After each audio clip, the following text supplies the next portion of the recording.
Salut, c'est Laurent de T-Tactical. Aujourd'hui, je vous fais une courte vidéo pour vous montrer ceci. C'est une montre Casio Baby G qui a été customisée par mes soins. Donc, histoire de vous montrer un peu ce qu'il y a moyen de faire.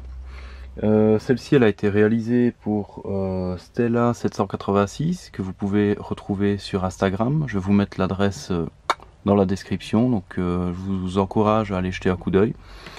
Au niveau de cette montre, elle a été réalisée de manière assez simple finalement. Donc à la base elle est blanche slash rose. L'idée ici c'était de la colorer dans une teinte kaki.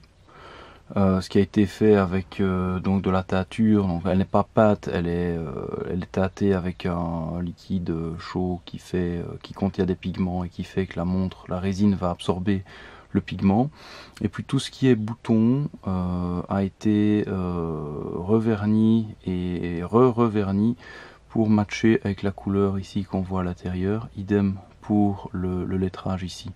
Donc je vais vous mettre des photos, mais basiquement les étapes ça a été une première teinture qui n'a pas du tout marché parce que simplement il y avait une couche de peinture sur la montre que j'ai dû enlever. Donc deuxième étape, enlever la première teinture, enlever toute la peinture sur la montre. Donc ça a été fait à l'acétone et donc ça m'a pris quand même un petit peu de temps.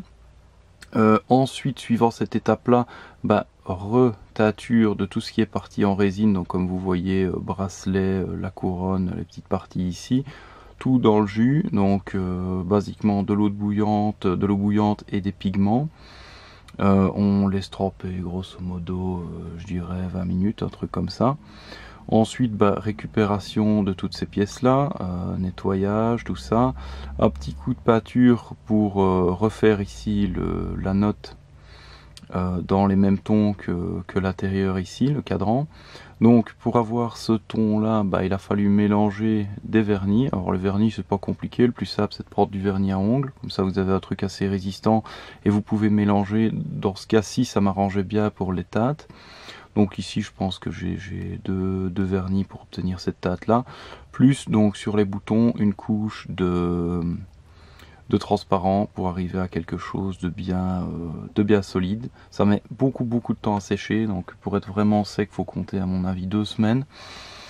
Voilà un petit peu le truc, comment ça se réalise. Je vous mettrai des photos de l'original et puis quelques photos de ceci, les différentes étapes.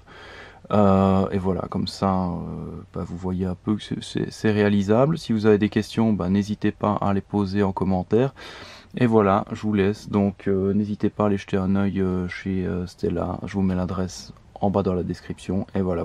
Ciao ciao.